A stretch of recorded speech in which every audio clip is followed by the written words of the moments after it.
अब मैं आपको एक वीडियो दिखाने जा रहा हूं जिसमें जप को लेकर, नाम जप को लेकर अलग अलग धर्माचार्यों का और विचारों का अलग अलग मंतव्य है। मैं आचार्य प्रशांत को फॉलो कर रहा हूं और उनके ज्ञान से मैं भी ज़्यादा प्रभावित हूं, पर आज मुझे उनके जो नाम जप को लेकर जो उनका मंतव्य है उसको लेकर मुझे थोड़ा संशय है। पहले आप ये वीडियो देखिए, उसके बाद हम आगे चर्चा करते हैं। मैं मेरा मंतव्य रजू करूंगा।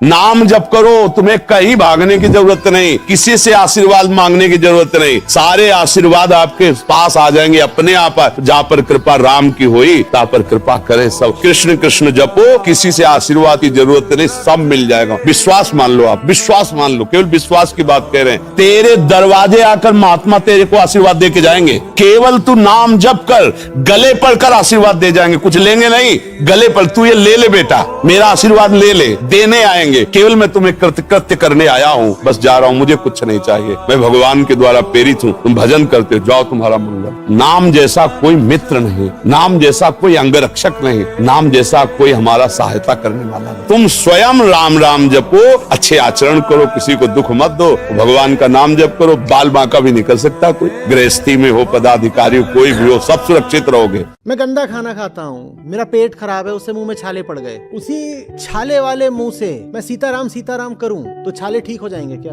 इस पूरी प्रक्रिया में कहीं भी मेरे पेटूपने का इलाज है? हाँ, ये जरूर हो सकता है कि मैं हाय हाय कर रहा था। ज्यादा हाय हाय करो, बीमारी पे ज्यादा ध्यान दो तो और सताती है। मुझे बोल दिया गया कि तुम माला फेरो या कुछ और करो या नाम जपो, तो मेरा सारा ध्यान किस पे लग गया? तो मैं थोड़ी देर के लिए अपने दर्द को भूल गया। लेकिन ये कोई उपचार है? थोड़ी देर में फिर भाग रहा हूँ, छोला भटूरा कहाँ रखा है। कोई भी विधि सही नहीं होती और सब विधियां सही हो सकती हैं। आत्मज्ञान के साथ सब विधियां काम कर जाती हैं, बिना आत्मज्ञान के कोई विधि काम नहीं करती। वो कोई एक वन साइज फिट्स ऑल वाली बात नहीं होती है कि बाबा जी ने एक विधि बता दी, अब पूरा जमाना उसी को लेके घूम रहा है। उसमें कोई नैतिक समस्या नहीं है, समस्या व्यवहारिक है। वो विधि उपयोगी नहीं हो पाएगी, लाभ नहीं देगी। क्रांति का पहला सूत्र, मंत्र जाप करने से शांति मिलने को नहीं, मंत्र जाप करने से निद्रा मिलती है, शांति नहीं। मूर्छा आती, शांति नहीं। मंत्र जाप का उपयोग लौरी की तरह है, जैसे मां अपने बच्चे को कहती सो जा बेटा, राजा बेटा, सो जा बेटा, राजा बेटा, बार बार दोहराई जाती राजा बेटा, राजा बेटा, राजा बेटा। एक ही शब्द को बार बार सुनने से ऊब पैदा होती, स्वभावता। ऊब से उबाइयां शुरू हो जाती और बेटा भाग नहीं सकता। राजा बेटा भाग के जाए कहां? मां बैठी उसे पकड़े, वो कहती सो जा राजा बेटा, सो जा। उसे भागने का और कोई उपाय नहीं मिलता तो वो नींद में ही डुबकी मार जाता, वही भागने का उपाय बचता है। और ये एक ही शब्द एक ही लय में दोहराया गया नींद लाने वाला हो जाता है। अगर आप मेरे मंतव्य की बात करें तो मैं यहाँ पर ओशो और आचार्य प्रशांत के मत के बिल्कुल खिलाफ हूँ। हालांकि मैं आचार्य प्रशांत को बहुत दिल से फॉलो करता हूँ, उनके लिए मेरे मन में बहुत सम्मान है और एक छोटी सी बात के लिए वो कम भी नहीं होगा, फिर भी मैं उनको फॉलो करता रहूँगा, ऐसी भी बात नहीं है। पर नाम जप को लेकर सभी शास्त्रों में विवरण किया हुआ है। वेदों में आप देख लीजिए, पुराणों में देख लीजिए, और भी शास्त्र है। पहले हम बात करते हैं शास्त्रों के विषय पर, तो ब्रह्म वैवर्तक पुराण में कलयुग को नाम जप का युग कहा गया है। नाम जप की साधना कलयुग में सर्वश्रेष्ठ बताई गई है। आप ब्रह्म वैवर्तक पुराण में जाकर देख सकते हैं। पर हालांकि मुझे पता है कि आचार्य प्रशांत पुराणों पर विश्वास ज्यादा नहीं करते हैं। उसके अलावा भागवत पुराण में भी 12वें खंड में 3रे अध्याय के 51वें श्लोक में कहा गया है, कलो तद हरि कीर्तनात्, यानी कि कलयुग में केवल हरि नाम का जप कीर्तन करने से ही मोक्ष संभव है। ये भगवत पुराण में लिखा हुआ है। शायद इनको भी उनको भी प्रमाण रूप में वो स्वीकार ना करें, पर गीता को आप कैसे भूल सकते हैं? गीता में भी कृष्ण भगवान ने कहा है कि उसके लिए कहा है यज्ञा नाम जप यज्ञोस्मि। आप गीता के 10वें अध्याय में 25वें श्लोक में आप पढ़ सकते हैं। तो उसके अर्थ में कहा है कि यज्ञों में जप यज्ञ हूं, यानी कि आप जितने भी यज्ञ कर्म कर रहे हैं उसमें से जप करना वो भी यज्ञ है और वो मैं हूँ।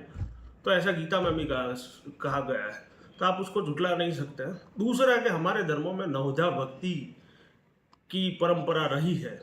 आप ज़्यादातर आप जो बात कर रहे हैं आत्मज्ञान की बात करते हैं, आप और ओशो दोनों ही। तो आत्मज्ञान ऐसे ही संभव नहीं होता है, हर व्यक्ति के लिए आत्मज्ञान इतना सरल मार्ग नहीं होता है। पर जप जो है वो सरलतम मार्ग है ईश्वर के प्रति प्रयाण करने का। कोई साधारण व्यक्ति होगा तो उसका स्तर वो नहीं होगा कि वो आत्मज्ञान या फिर वेदांत, वेद, उपनिषद वगैरह का अध्ययन कर सके, पर उतना कर सकता है कि जिसमें उसको श्रद्धा है, उसके प्रति वो जप करके भी उस ओर बढ़ सकता है। दूसरा मेरा मानना है कि आप जैसे आत्मज्ञान की बात कर रहे हैं, आप जो धर्मशास्त्रों का विश्लेषण करते हैं, आप जो तर्क के पैमाने पर जो आप प्रमाण के रखते हैं, जो आपकी बात रखते हैं, वो भी इसीलिए कि आपकी सोचने की शक्ति ज़्यादा है, आपकी तर्क शक्ति ज़्यादा है। आप चाहे जैसा भी मनोमंथन करके आप आपकी बात रखिए, पर वो भी आपके शरीर के स्तर पर जुड़ा हुआ है, क्योंकि मन और जिसे हम माइंड कहते हैं, दिमाग कहते हैं, तर्क की शक्ति कहते हैं, वो सारे शरीर के स्तर पर जुड़े हुए हैं। हम जो भी बात करते हैं किसी न किसी आधार पर बात करते हैं, इसीलिए वो प्राकृतिक है, वो लौकिक है। आत्मज्ञान है वो पारलौकिक है, अलौकिक है, और वो अंदर से प्रकट होता है। और इसके लिए जप नाम सर्वश्रेष्ठ साधना कही गई है। उसके अलावा भी बहुत सारी चीज़ें हैं, तपस्या है, जप है, फिर भक्ति है, प्रेम है, ये सारी चीज़ों को हमने उसका बेस माना गया है। तब जाकर आप आपके अहंकार को, आपके मैं को पहचान सकते हैं, आपके अंदर के आत्मा को पहचान सकते हैं। तब जाकर आप आत्मज्ञान की प्राप्ति कर सकते हैं। आत्मज्ञान कहीं से सीखा नहीं जा सकता, वो आपके भीतर से प्रकट होता है। हम जो तर्क करते हैं, हम जो प्रमाण रजू करते हैं, हम जो गीता, उपनिषद, वेदों की बात करते हैं, वो हमारे शरीर से ही जुड़ी हुई है। वैसे ही जैसे ये जप, कीर्तन, भजन जो है वो हमारी भावनाओं से जुड़ा हुआ है, और भावनाओं भी शरीर से जुड़ी हुई है। तो वो भी सेम ही है, हम भी सेम ही हैं, आप भी जो कर रहे हैं वो भी सेम ही है।